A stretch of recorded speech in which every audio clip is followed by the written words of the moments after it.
নেপালে জেন জি আন্দোলনের অরাজকতা কি উৎসাহিত করেছে লাদাখের তরুণ প্রজন্মের একাংশকে? রাহুল গান্ধীর কথা কি অনুপ্রেরণা জুগিয়েছে তাদের? সম্প্রতি সমাজ মাধ্যমে রাহুল লিখেছিলেন, দেশের যুব, দেশের ছাত্রছাত্রী, দেশের জেন জি সংবিধানকে বাঁচাবে, লোকতন্ত্রকে রক্ষা করবে আর ভোট চুরি বন্ধ করবে।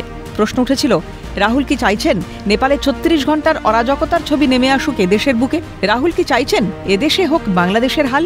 বুধবার লাদাখ যেন উস্কে দিল সে কথাই। জিএসটি সংস্কার নিয়ে শ্রীনগরের ব্যবসায়ীরা যখন মোদী সরকারকে ধন্য করছেন, তখন লাদাখকে রাজ্যের মর্যাদা দেওয়ার দাবিতে উত্তেজনা ছড়ালো লেহ শহরে। লেহতে বিজেপির পার্টি অফিসে হামলার ঘটনা ঘটে। পুলিশ বাধা দেওয়ার চেষ্টা করলে শুরু হয় ধস্তাধস্তি। বিজেপি পার্টি অফিসের সামনে পুলিশের গাড়িতে আগুন ধরিয়ে দেওয়া হয়। বিক্ষোভকারীদের ছত্রভঙ্গ করতে কাঁদানে গ্যাসের শেল ফাটায় পুলিশ, করে লাঠিচার্জও। লাদাখকে রাজ্যের মর্যাদা দেওয়ার দাবিতে গত কয়েক বছর ধরেই আন্দোলন চলছে। তবে বুধবারের মতো উত্তেজনার সাম্প্রতিক অতীতে দেখা যায়নি। এমন সময় এই আন্দোলন যখন চলছে আলোচনা, আগামী ৬ অক্টোবর লাদাখের প্রতিনিধি দলের সঙ্গে বৈঠকে বসার কথা রয়েছে কেন্দ্রের। তার আগে কেন এমন অশান্তি? নিশানায় কেন বিজেপি অফিস? পিছনে কি রাহুলের জোট ইন্ডিয়া?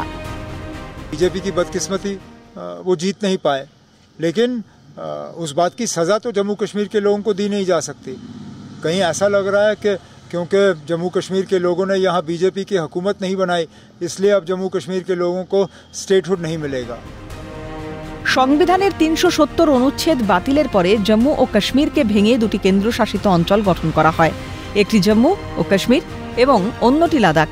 এই পদক্ষেপকে স্বাগত জানিয়েছিলেন সোনম ওয়াংচুক সহ অনেকেই। কিন্তু গত কয়েক বছর ধরে পৃথক রাজ্যের দাবিতে সরব হয়েছেন ওয়াংচুক এবং তাঁর অনুগামীরা।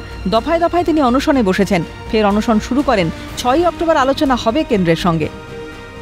इस समय मैं सरकार से कहूँगा कि वो संवेदनशील हो लद्दाख के बारे में, और युवा पीढ़ी से कहूँगा कि वो शांति के रास्ते पे चले।